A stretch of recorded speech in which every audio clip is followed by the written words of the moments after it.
প্ৰক্ষেপণ কৰিবলৈ আগবাঢ়িছোঁ। কৃষ্ণ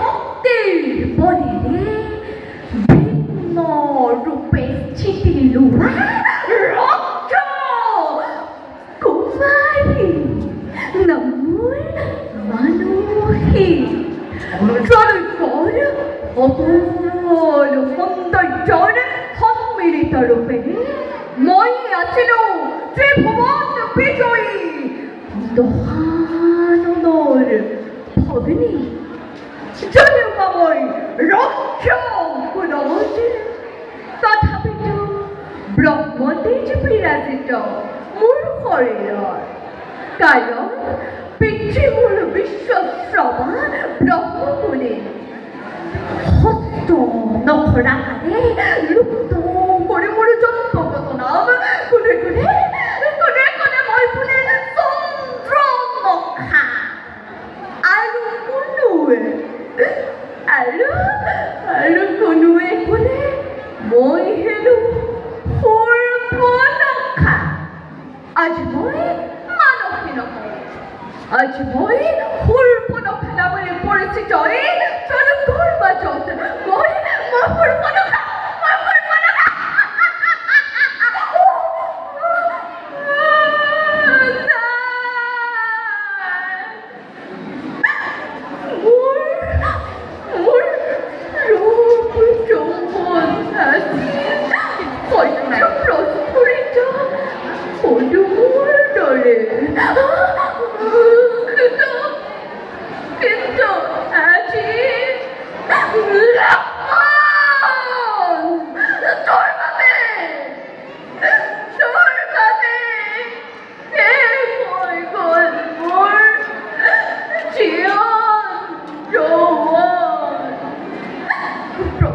স্বামীৰ মৃত্যুৰ পিছত দাদাৰ অনুমতি লৈ সন্ধান কৰিছিলোঁ মই দ্বিতীয়জনৰ।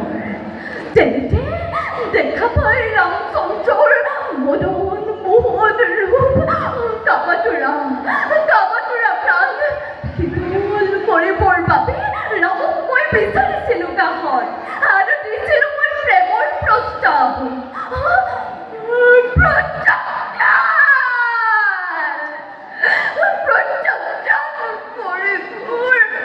প্ৰেমৰ প্ৰস্তাৱ